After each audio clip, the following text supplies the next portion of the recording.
مفتی طارق مسعود کے بیانات کے لیے مفتی صاحب کے آفیشیل چینل مفتی طارق مسعود سپیچز کو سبسکرائب کریں۔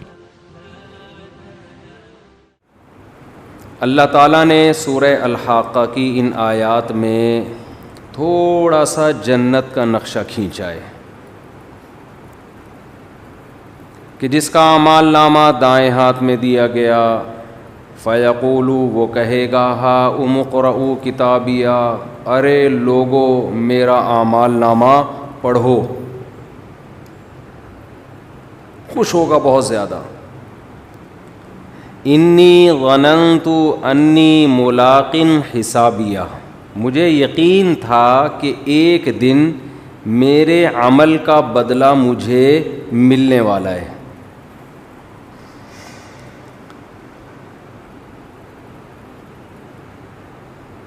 فَهُوَ فِي عِيشَةٍ رَاضِيَةٍ، اللہ کہتے ہیں وہ ایسے عیش میں ہوگا کہ وہ زندگی اس سے خوش ہوگی۔ دیکھو شیطان کیا کرتا ہے، آپ کو دین کی طرف آنے نہیں دیتا، لیکن جب آپ دین کی طرف آ جاتے ہو نا اور شیطان مایوس ہو جاتا ہے تو پھر مذہب کے نام پہ آپ کی صلاحیتوں کو غلط جگہ لگانا شروع کر دیتا ہے۔ وہ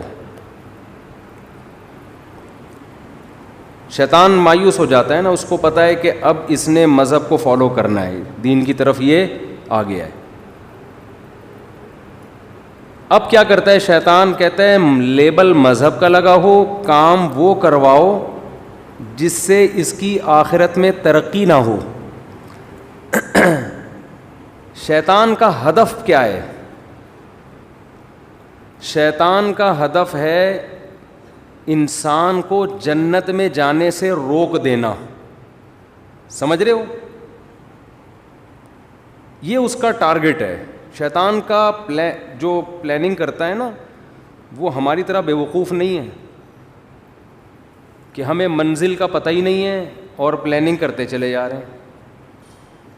جس آدمی کو یہی نہ پتہ ہو کہ میری منزل کیا ہے، میں نے جانا کدھر ہے، تو وہ سفر کی پلاننگ کر سکتا ہے بھائی؟ کوئی بھی پلاننگ نہیں ہوگی نا۔ پلاننگ ہمیشہ ٹارگٹ ہوتا ہے، کوئی جس کو اچیو کرنا ہے، اس کے لیے پھر دماغ لڑایا جاتا ہے، بیٹھا جاتا ہے یار اب میں نے کیا کرنا ہے۔ آپ کا ایک ہدف ہے، آپ نے باکسنگ کا مقابلہ جیتنا ہے، تو اس کے لیے آپ پلاننگ کرو گے، بیٹھو گے یار روزانہ ذرا میں پریکٹس کروں، مکے لگاؤں وہ بورا بھر کے، اتنے پروٹین روزانہ میں نے لینے ہیں، ایسے کرنا ہے ویسے کرنا ہے۔ آپ کو پتہ ہوگا نا، اس میں کنفیوژن نہیں ہوگی کہ میں نے کرنا کیا ہے،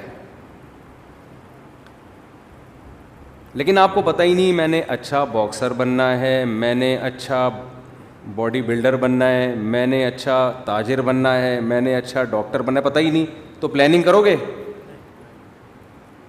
اب آپ پلاننگ کر رہے ہیں نا،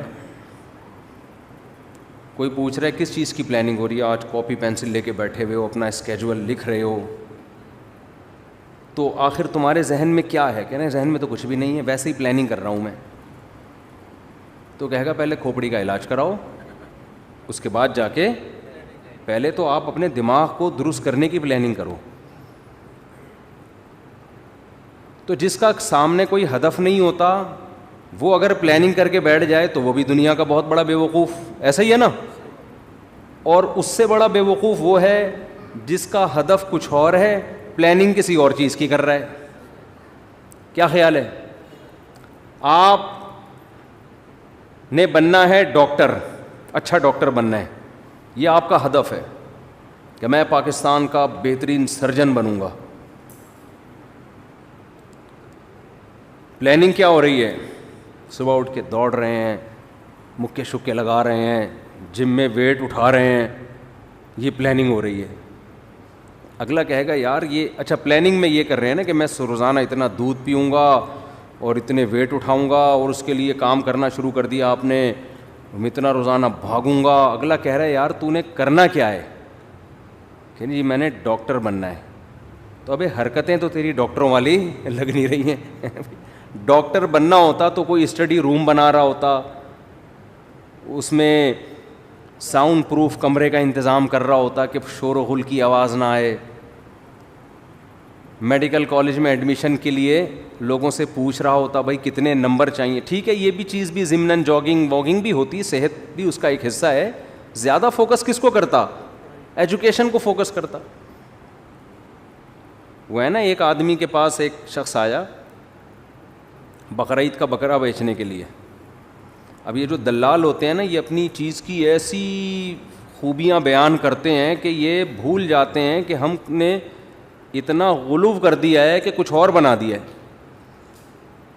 تو وہ کہنے لگا یہ جو بکرا ہے نا, ایسا بکرا ہے کہ آپ گوشت کی بوٹی پھینکو یہ جھپک کے پکڑے گا جا کے, اور ایسے جھپٹ کے حملہ کرتا ہے, ایسے یوں کرتا ہے, کلابازیاں کھاتا ہے. اس نے کہا یار بیچنے تو بکرا آیا ہے, اس کے جو اوصاف بیان کر رہا ہے اس سے یہ کتا لگ رہا ہے مجھے. صفت جو بیان کر رہا ہے وہ کتوں کی بیان کر رہا ہے, اور بیچنے کی بات کس کی کر رہا ہے؟ بکرے کی. اب وہ پھنس گیا بیچارہ. تو کہتا ہے اصل میں اس کا کتوں کے ساتھ اٹھنا بیٹھنا زیادہ رہا ہے. تو کچھ کوالٹیز اس میں کتوں کی بھی آ گئی ہیں. تو پلاننگ, آپ کا ہدف یہ ہے کہ ڈاکٹر بننا ہے, اور پلاننگ کر رہے ہو بورا لٹکا کے اس پہ روزانہ اس کو کیا کر رہے ہو؟ مکے مار رہے ہو. ایسا ہی ہے نا. تو یہ بھی بہت بڑا بے وقوف ہے. ہماری قوم کے ساتھ تو بڑا مسئلہ یہی ہے کہ اس کو پتہ ہی نہیں ہم نے کرنا کیا ہے فیوچر میں, لیکن پلاننگ سارے کر رہے ہوں گے. صبح سے دیکھو ایسے سارے افلاطون بنے ہوئے ہوں گے نا, بیٹھ کے آج یہ کرنا ہے, آج وہ کرنا ہے. کیوں کرنا ہے بھائی تو نے یہ آج کیا, تیرا ہدف کیا ہے؟ ہدف کا کسی کو پتہ ہی نہیں ہے. کچھ نہ رستے کا پتہ ہم کو نہ منزل کی خبر, جا رہے ہیں جس طرف ہم کو لیے جاتا ہے دل. ہمارے شیخ حضرت مفتی رشید احمد صاحب رحمہ اللہ تعالی یہ شعر اللہ کی محبت میں پڑھا کرتے تھے. یہ کیا ہو گیا؟ ہمارے شیخ حضرت مفتی رشید احمد صاحب کسی ایک ٹاپک کو لے کے بیان شروع کرتے تھے بعض دفعہ, جیسے غیبت کے خلاف بیان کرنا ہے یا حسد کے خلاف بیان کرنا ہے. درمیان میں کہیں اللہ کی محبت کا ذرا سا تذکرہ آ جاتا نا تو ان کا پورا ٹاپک ہی چینج ہو جاتا تھا. پھر وہ اللہ کی محبت میں اشعار پڑھنا شروع, ایک دم ان کی جو کیفیات ہیں وہ نظر آتا تھا چینج ہو گئی ہیں. بس اللہ کا نام لینے میں, اللہ کی صفات بیان کرنے میں, اللہ کی محبت کی باتوں میں ان کو بہت مزہ آتا تھا, تو وہ ٹاپک ہی چینج ہو جاتا تھا ان کا. اس وقت یہ شعر پڑھتے تھے کہ ہماری منزل تو کچھ اور تھی جو بیان ہم لے کے چلے تھے, لیکن دل ہمیں کہیں اور لے گیا ہے. ہمارے حضرت کے بھی عجیب ہی حالات تھے. بیان سے پہلے نا اتنی لمبی دعا کرتے تھے کہ ہم کہتے تھے, کیونکہ عصر سے مغرب تک بیان کا ٹائم ہوتا تھا, دور دور سے لوگ آتے تھے. ہمارے حضرت کا معمول نہیں تھا ہاتھ اٹھا کے دعا مانگنے کا. جب بھی کوئی دعا کا کہتا ہاتھ اٹھائے بغیر ہی اس کے لیے دعا کر دیتے تھے. اب ہمیں بھی چونکہ حضرت سے محبت ہے نا, تو ہمیں بھی دل ہمارا کہیں اور لے کے جا رہا ہے. جو اصل بیان کا ہدف تھا اس سے دل نے ہمیں کیا کر دیا ہے؟ ہٹا دیا ہے. تو وہ کیا کرتے تھے, عصر سے مغرب ٹائم ہے, دور دور سے لوگ بیان سننے آئے ہیں, تو بیان سے پہلے وہ دعا کرتے تھے ہاتھ اٹھا کے. وہ دعا بعض دفعہ اتنی لمبی ہو جاتی تھی, انفرادی دعا ہوتی تھی, اجتماعی نہیں, خود ہی اپنی دعا مانگ رہے ہوتے تھے. دعا یہی مانگتے تھے کہ اللہ بیان وہ کروا دے جس کی لوگوں کو ضرورت ہو. وہ بعض دفعہ اتنی لمبی دعا ہو جاتی تھی کہ بیان کے لیے ٹائم بہت تھوڑا بچتا تھا. تو ہمیں تھوڑا غصہ بھی آتا تھا, حیرانگی بھی ہوتی تھی کہ اتنی دور دور سے لوگ آئے ہیں, دعا تو آپ کسی اور ٹائم مانگ لینا, لیکن آپ تو دعا میں ہی سارا ٹائم لگا دیا آپ نے. تو حضرت کہتے تھے کہ میں ہاتھ اٹھا کے جب دعا مانگتا ہوں نا, اللہ کے سامنے ہاتھ اٹھاتا ہوں, تو کسی اور ہی دنیا میں پہنچ جاتا. بس پھر وہ اسی میں حضرت کو اتنا مزہ آتا تھا کہ بیان گیا تیل لینے بیان کیا ایسی کی تیسی, آئے ہمیں تو اب اللہ سے جب مانگنا شروع کیا ہے تو اس میں. لیکن وہ پھر تھوڑی دیر کا بیان ہوتا تھا, حالانکہ نہ کوئی اس میں زمین آسمان کے قلابے ملائے جاتے تھے, نہ کوئی خطابت کے جوہر, سیدھے سادے بیانات ہوتے تھے. لیکن ان بیانات نے ایسی لوگوں کی زندگیوں کو چینج کیا ہے. آج لفاظی بہت ہے, درد دل مارکیٹ سے شارٹ ہے, درد دل نہیں ہے. تو ان کی دعا دیکھ کے نا, اتنی لمبی دعا کے بعد بیان شروع ہوتا تھا, پھر اس دعا کے آثار ان کے بیان میں جھلک رہے ہوتے تھے. تو وہ جب کوئی ٹاپک لے کے چلتے, درمیان میں کہیں اللہ کی محبت کی بات آ گئی نا, تو ان کا پورا بیان چینج ہو جاتا تھا. وہ پھر اللہ کی محبت میں اشعار بہت یاد تھے ہمارے حضرت کو, اتنے اشعار یاد تھے کہ ایک دفعہ کسی نے ان کو کیسٹ دی کہ آپ کو جتنے اشعار یاد ہیں نا اس کیسٹ میں ریکارڈ کر دیں. میرے خیال ہے 1.5 گھنٹے کی وہ کیسٹ تھی. تو حضرت شاعری کرتے کرتے کرتے کرتے کیسٹ پلٹ دی, کرتے کرتے کیسٹ ختم ہو گئی, مگر حضرت کے اشعار ختم نہیں ہوئے. اور وہ سارے اللہ کی محبت میں اشعار پڑھتے تھے. تو اس وقت حضرت یہ شعر پڑھا کرتے تھے کہ جب اللہ کی محبت پہ بات شروع ہو جاتی تھی نا, تو پھر کہتے تھے کہ کچھ نہ رستے کا پتہ ہم کو نہ منزل کی خبر. یعنی بیان میں تو اب ہمارا منزل پتہ ہی نہیں, ہم کیا ٹاپک لے کے چلے تھے. جا رہے ہیں جس طرف ہم کو لیے جاتا ہے دل, اب تو دل نے ہم سے جو کہلوا دی اب تو ہم وہی کہیں گے. لیکن وہ تو اللہ کی محبت میں تھا نا, وہ تو وہاں تو ٹاپک سے ہٹ جانا ہی ٹاپک تھا. حضرت مفتی تقی عثمانی صاحب دامت برکاتہم کا شعر ہے نا کہ یہاں تو عین منزل ہے, وہ کیا ہے یار, تھکن سے چور ہو جانا. اللہ کی محبت کی جو راستہ ہے نا, اللہ کی محبت میں آپ جو راستہ طے کرتے ہو اللہ کو پار کرنے کے لیے, اللہ کو پانے کے لیے, اللہ کو حاصل کرنے کے لیے آپ جو راستہ طے کرتے ہو نا, اس طے کرنے میں تھک جانا یہی منزل ہے عاشق کے لیے. دیکھو آپ جب کسی ہدف پہ چلتے ہو, راستے میں تھک گئے آپ, تو منزل تک پہنچنا مشکل ہو گیا نا, تو وہ آپ کا سفر کیا ہو گیا, ضائع. لیکن حضرت مفتی تقی عثمانی صاحب رحمہ اللہ نے بڑا پیارا شعر کہا کہ اللہ کی راہ میں اللہ کو پانے کے لیے تھک جانا ہی منزل ہے. اللہ یہی چاہتے ہیں کہ تھک جاؤ بس, تم اس تھکاوٹ سے ہی میں ملوں گا. کیا کریں, وہ ذوق ہی نہیں ہے. ابھی میں کرکٹ کی باتیں شروع کر دوں, ابھی میں عمران خان پہ وہ سیاسی تبصرے شروع کر دوں, شادیوں کی باتیں شروع کر دوں, بہت مزہ آئے گا ایک دم. اچھا, جس کی زیادہ شادیاں ہوتی ہیں نا اس کو اللہ کی محبت کی باتیں بہت جلدی سمجھ میں آتی ہیں, کیونکہ دکھی دل ہوتا ہے نا, ٹوٹا ہوا دل, اجڑا ہوا. وہ کہتے ہیں مجھ سے اللہ کی محبت ہی کی باتیں کیا کرو, عورتوں کی باتیں مجھ سے, یہ کنواروں کے شوق ہیں کہ اللہ کی محبت کے بجائے خواتین کی باتیں کرو, شادیوں کی باتیں. لیکن جب ہو جاتی ہیں نا 2-3, تو پھر آدمی کہتا ہے یار اللہ کی محبت کی باتوں میں اللہ نے بڑا مزہ رکھا ہے. یہ بھی ایک فائدہ ہے. پھر حضرت ایک اور شعر پڑھتے تھے, مجھے تو شاعری کا زیادہ ذوق نہیں ہے تو مجھے پورے شعر یاد نہیں رہے. وہ ایک اور شعر پڑھتے تھے, بس ایک بجلی سی پہلے کوندی پھر آگے کی کچھ خبر نہیں ہے, مگر جو پہلو کو دیکھتا ہوں تو دل نہیں ہے جگر نہیں ہے. یعنی اللہ کی محبت میں ہم دل بھی گنوا بیٹھے اور جگر بھی. پہلو کو دیکھ رہے ہیں تو نہ دل نظر آ رہا ہے ہمیں, نہ جگر نظر آ رہا ہے. تو محبت کے اصول تو کچھ اور ہوتے ہیں نا, اس میں تھوڑی انسان پابند ہوتا ہے.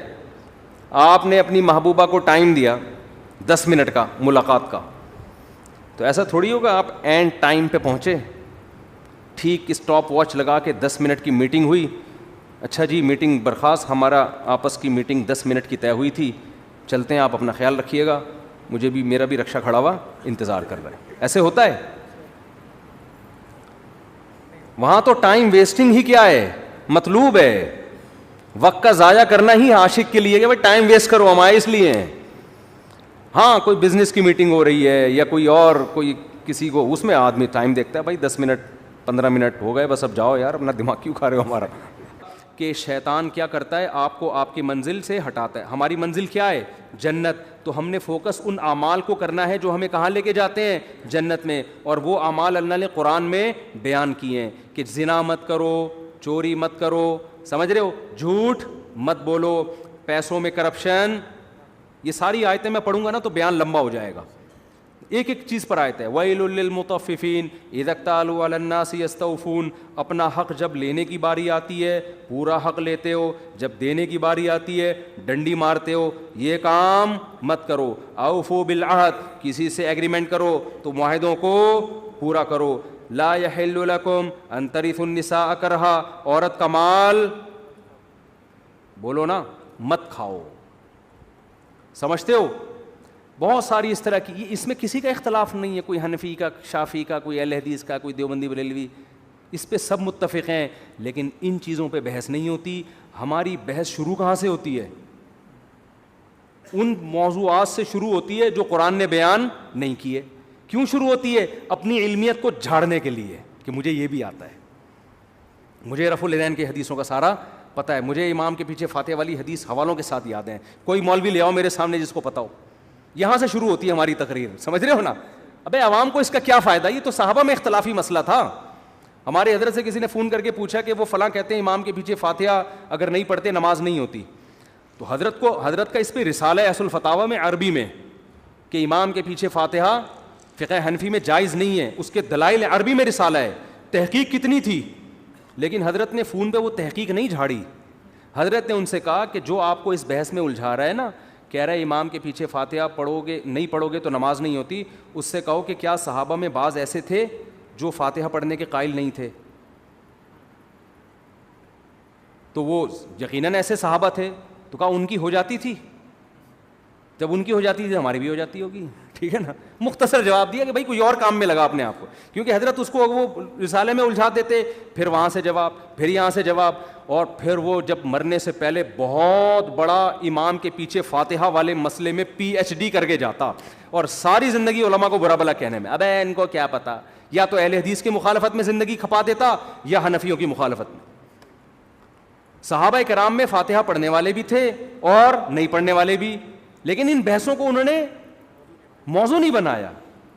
جس کے پاس جو حدیث پہنچی عمل کر رہا ہے اس پہ. انہوں نے موضوع کس کو بنایا؟ روم اور فارس کو. لڑنا ہے بھائی, جہاد کرنا ہے. سلطنت بڑی بڑی جو سلطنتیں ہزار سال سے ان کے اکھاڑ کے پھینک دیا انہوں نے, اکھاڑ کے وہاں جا کے اسلام قائم کیا. پھر کوئی زور سے آمین کہہ رہا ہے, کوئی کیا کہہ رہا ہے آہستہ آمین, اگلے کی واٹ لگا دی. اگلے کی کیا لگا دی؟ ایسی کی بت پرستی ختم کر دی. محمود غزنوی نے سومنات کے مندر توڑ دیا نا, حنفی تھا محمود غزنوی, تو اس کو شافیوں سے بھی کوئی مسئلہ نہیں تھا, کیونکہ ہندوستان میں کیرلا میں شافی بھی بہت تھے, انہوں نے بھی محمود غزنوی کا ساتھ دیا ہوگا. انہوں نے کہا بھائی بت پرستی کے سب خلاف ہیں, کوئی بات نہیں یار, فاتحہ پڑھ رہا ہے نہیں پڑھ رہا, یوں کر رہا ہے نہیں کر رہا, کر رہا تو اللہ کی عبادت ہے نا, تو اس سے کیا ہو جاتا ہے یوں کر لیا یوں نہیں کیا. آپ نے ایسے ایشوز بنا دیے قوم میں, اور لوگ پھر انہی لوگوں کو بہت بڑا اسکالر سمجھ رہے ہیں, حالانکہ یہ اندر سے کیا ہوتے ہیں؟ کھوکھلے. جس کے پاس علم میں مضبوطی ہوگی وہ کبھی بھی ان مسائل میں قوم کو الجھانے کی کوشش نہیں کرے گا. اس کو پتہ ہے قرآن کے اصل موضوعات یہ ہیں نہیں. تو میں عرض کر رہا تھا کہ ہمارا ہدف کیا ہونا چاہیے؟ جنت. شیطان کا ہدف کیا ہے؟ میں کہہ رہا تھا شیطان اپنے ویژن میں اور اپنے ٹارگٹ میں کلیئر ہے, ہم کلیئر نہیں ہیں. تبھی شیطان کی پلاننگ بڑی جاندار ہوتی ہے. ہماری پلاننگ جاندار اس لیے نہیں ہوتی, پتہ ہی نہیں ہوتا سالے جانا کہاں ہے ہم نے, ڈاکٹر بننا ہے کہ باکسر بننا ہے, یزید پہ PhD کرنی ہے, بنو امیہ پہ PhD کرنی ہے ہمیں. ہمارا ہدف ہی کلیئر نہیں ہے.